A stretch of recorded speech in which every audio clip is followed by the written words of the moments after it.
Hi there guys, Sam here. You joined me with a Ford Puma ST. Yes, back in this one. Now this is a non-handling pack car. You might have seen that on my channel before. But yeah, super excited to share this car. Super excited to share with you what this car is like. This 1 litre, 170 horsepower, really well spec this car, as you can kind of see behind me in its desert island blue colour, panoramic roof. Yeah, ST style suspension. So yeah, let's go for a little walk around.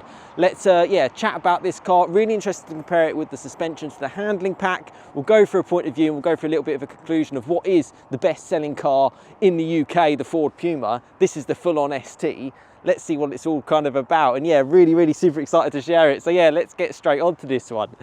So as you can see here, yeah, this car, the owner's done about 2,500 miles in the car. As you can see, this is the facelift version. So you get sort of like the facelift grille, ST badge there, 24 plate, Ford Performance, front splitter, looking fantastic.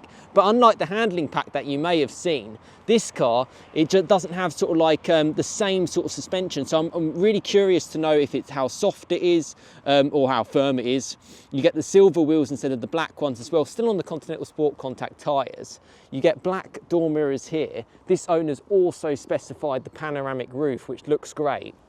And that comes with sort of like the black contrast with the spoiler as well, which I think looks amazing. I mean, there's the car. I mean, what a stunner.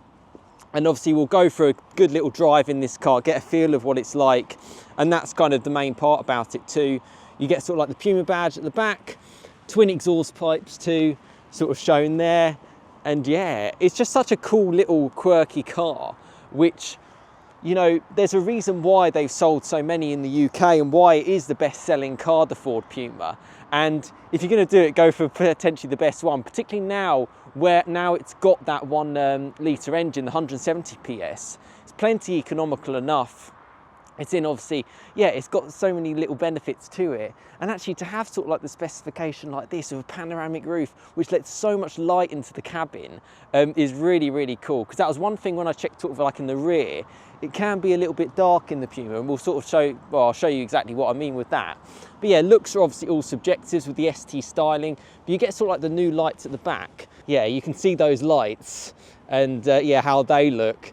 I think they look amazing. It's such a cool, quirky little car. Plenty of colours to go for with the Puma too, which is one part of it. But obviously slightly raised over, say, like the older generation Fiesta, which is what it's based on.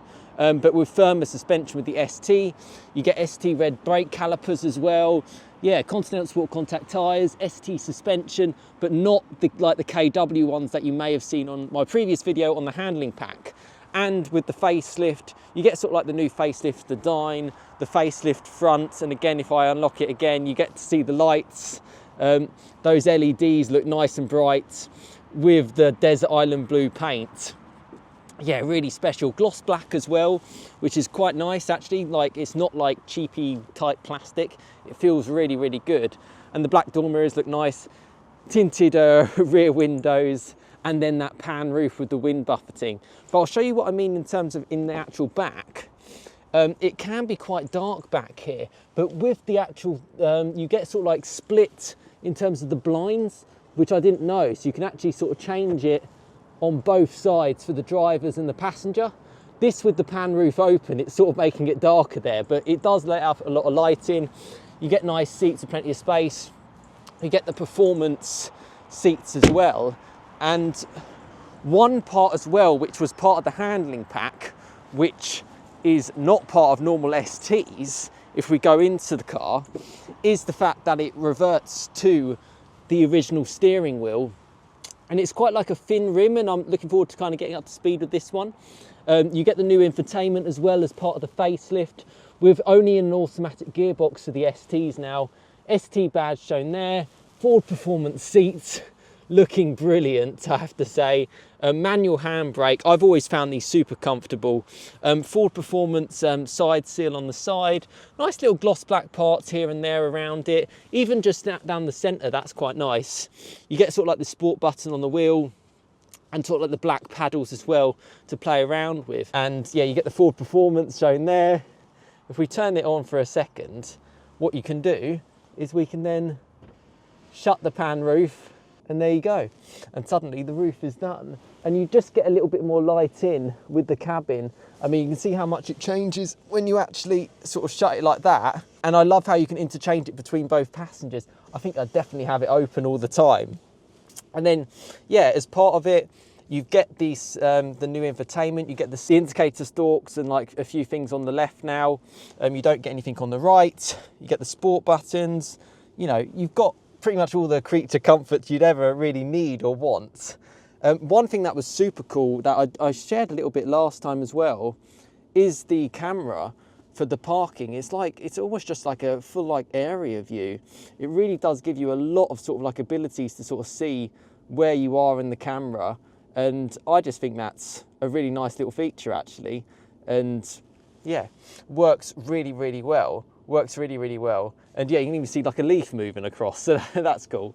And the stitching feels good. The new dash with the B&O sound system. The owners very much enjoyed it. And yeah, let's just quickly step outside and the last little look around, because it's interesting to see what the car looks like with the pan roof shut. And I'm also conscious it might chuck it down with rain, but that's what it looks like with the pan roof shut. You've got all the sort of like the gloss black, all glass down the side, looking very, very nice. I love those lights as well. And being a Puma, it's plenty kind of practical in the back with the ST badge. You've got sort of like the storage that you could ever need. You've got that mega box at the back, so you can fit loads of bits in there. And then you can see the rest of the car looking very nice. Pop the button, you get the usual Ford kind of bings and bangs. And then she's shut. And yeah, really looking forward to trying this. And after trying the handling pack 2 weeks ago, is this going to be more comfortable suspension? Is it still quite firm? Does it change the characteristics of the car? Well, that's what we're going to find out. But I'm going to go for a drive, get up to speed with the car. Once I'm up to speed, we'll have a point of view, go for the point of view drive, and then we'll come back for a bit of a conclusion on the car. So yeah, let's go for this one. And yeah, I'm super excited and happy to share this car, and big thank you to the owner for coming down to actually share it with me. So yeah, let's go for that point of view and crack on with this. Right, so we are in the Puma ST for the point of view. Obviously, different steering wheel as well to the handling pack, and actually just getting up to speed with it. I love how thin it is, just chatting to the owner. And we've just popped it into sport mode as well. But you can change the sort of like the dash just from the modes here. As I've kind of described before, you've got normal, eco, sport. We'll have it in sport. I've actually just lowered the seat, and there's so much adjustability, which is super cool. And I love these seats. You can really sort of like adjust them to sort of like grab you in, and it changes the whole driving kind of perspective. Getting used to the suspension as well a little bit. It's firmer because it's an ST suspension, but it's really, I'm just, the intricacies difference between the handling pack I'm super curious about. But yeah, we'll go for the point of view, and yeah, let's crack on with this one. Right, so yeah, I'm super curious around this car, and I'm very much a person who looks at like the smaller details. And with the ST, it's so far you can tell it's a firmer ride for sure, but it's not like uncomfortable. And actually, I wouldn't even say it's a huge, great big difference between this and the handling pack, and that's quite encouraging actually, because it just shows how well planted and just how good this can be in the corners. And we've got some super fun roads which we're going to go onto and explore. But it's quite important actually, I find, to sort of share, as we've got a few cars in the way, just on the bumps and bits, because this is sort of like a dailyable car, and that ability of it being sort of like a Ford Puma means it's got the I have to go at some point, it's got the ability of that ride height, which makes it sort of easier to use day to day. But yeah, if you want to have some fun, you've got that ability too. Now we've got this in sport mode, and because it's a 1 litre hybrid, and I noticed this before, its pickup is really, really strong. It just sort of like flies its way out. And just for reference, this car's on 2,500 miles, so it's a little bit more run into the last one that I tried. And it's amazing the difference when you go from sort of like sport to normal and play around. The paddles feel really, really good and have like a nice plush sort of feel to it. And yeah, that sort of like a darty ability that these cars kind of offer is just just so great. It's definitely a fast Ford. I sort of was looking at some of the comments before on when I drove the ST handling pack, and a few people were sort of like, oh, you know, is it a full-on ST? Well, I would say it is. First of all, okay, you kind of look at this, and this wheel is actually off an ST line, which again, you can kind of think, oh, is it an ST line? And then it's got an ST line engine with more power. You know, an ST line, you can have up to 155 PS. This full-on ST has 170. But the big part and what Ford do with full-on ST models is the smaller details, the handling aspects with the suspension. The brakes are really good on these. They're much bigger on the front, and that obviously allows more stopping power. The suspension, really, really well sort of judged. And I mean, they offer a handling pack. I mean, the fact is this car handles really, really good just on its normal form. And yeah, you have that kind of option too. And I'm getting on with the steering wheel as well compared to the handling pack. That was a little bit thicker. Again, it's very subjective, and whatever you kind of prefer is going to be good for you. And I also do, you know, when the owner came round in this, the silver wheels, you know, you've seen the walk around of it. It does look great. And you can see why Ford have shifted so many. I think I was checking the stats this year, and it sold more Pumas than some manufacturers have sold entire cars this year in the UK. It's a car that we'd really like, and I've seen recently they've announced a new Puma electric, and it's like, what's that going to be like? Will they have a Puma electric ST? We just don't know. Are they running the electric alongside this hybrid, which would make sense? It's, you know, it's still got a petrol engine. This owner, when I started it up, it was on 55 mpg.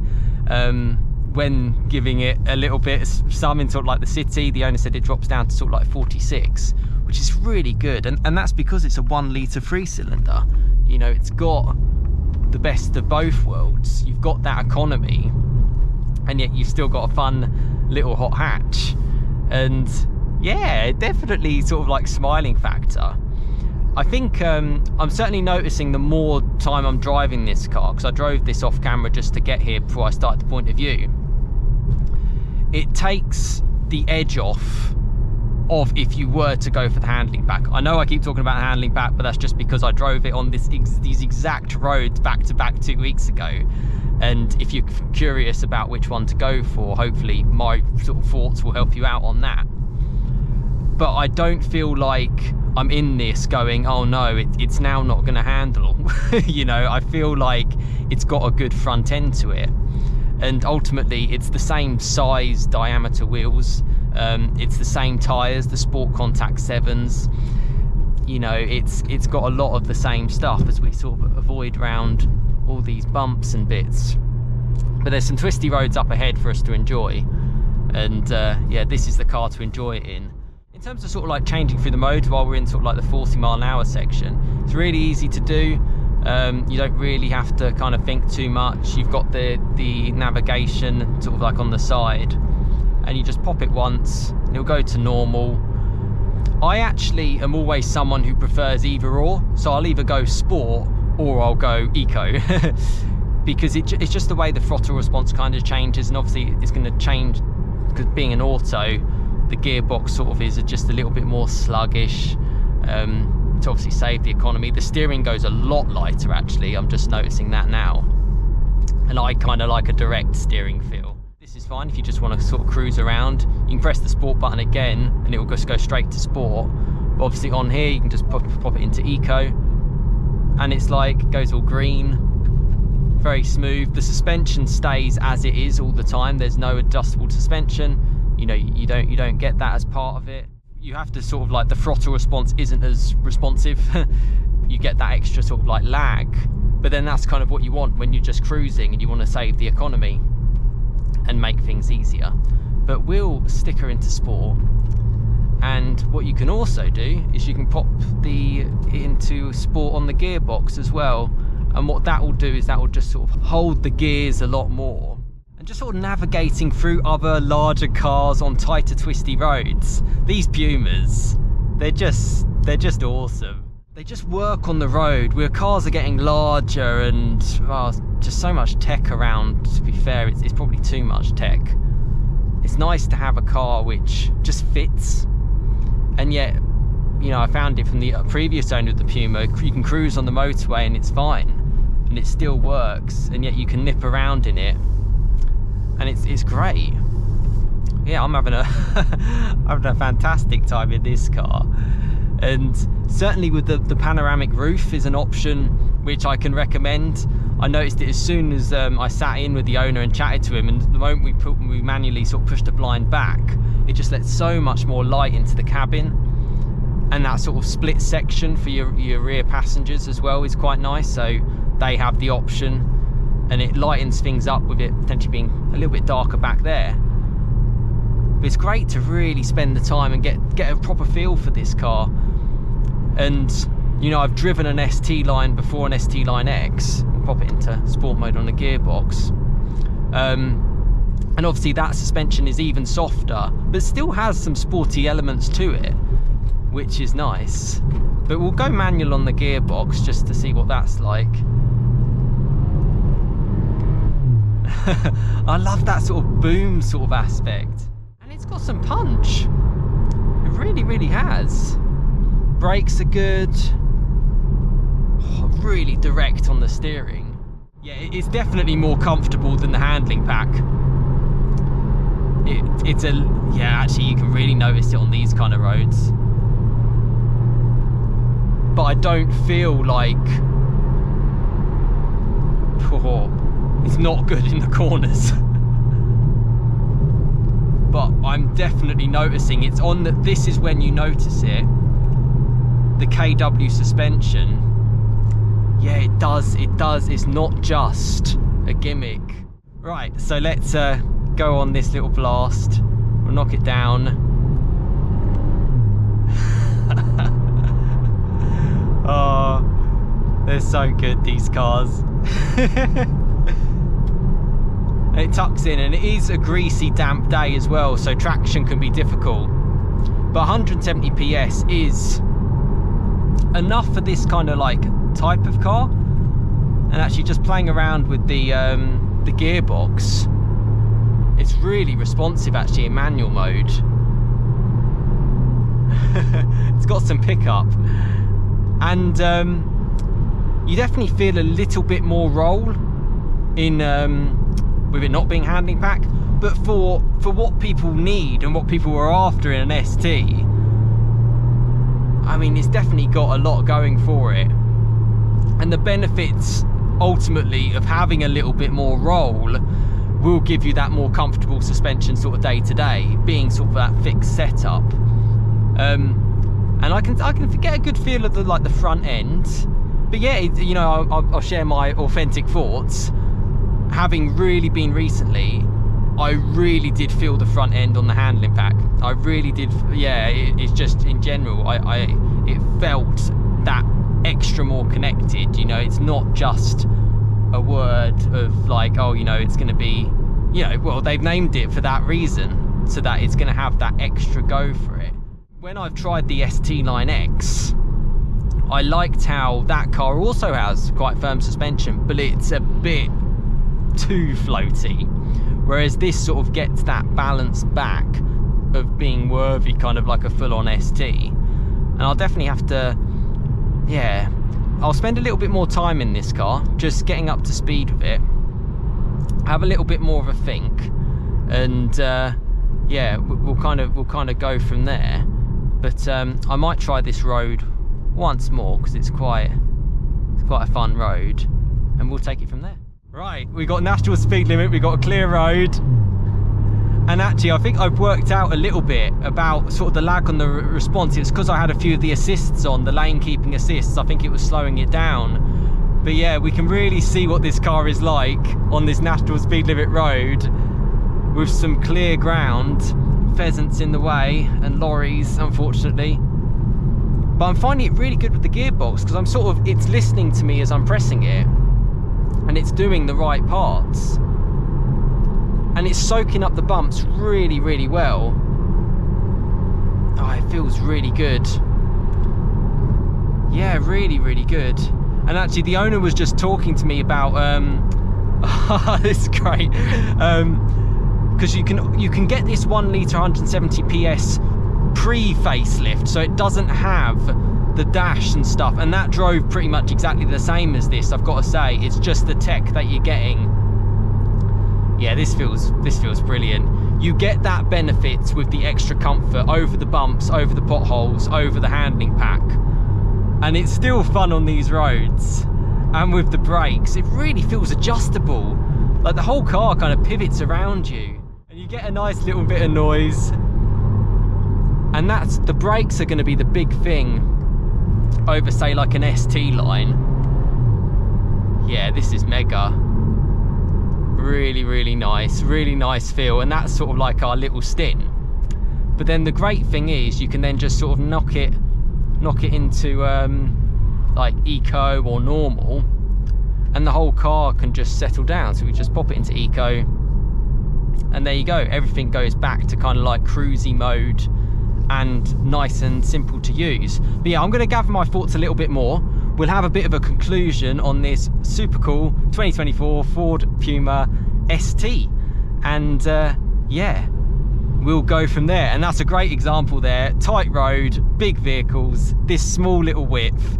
Yeah, super exciting to drive. So yeah, let's have a conclusion and a walk around of this car. So my drive is now complete in the Puma ST, and yeah, I'm really sort of like, it's so interesting trying them back to back with the handling pack, you know. We'll go for a little walk around and I'll sort of tell you about it, but I have like some interesting thoughts which I'm keen to share with you. The car's now got a little bit dirtier with those 19-inch wheels and the way that we've kind of been driving it. I mean, looks are all subjective. I think they look great, and you know, the new little designs and touches of the facelift is certainly, yeah, brings it up.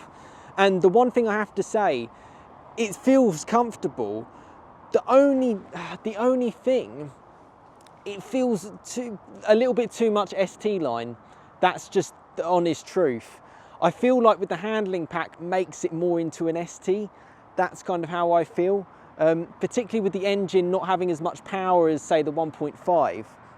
It's only got that 1 litre. It's plenty quick enough. The advantages are, for this owner who commutes on like the M1 and things like that, it is more comfortable. It is more of a comfortable ride, which is pretty great.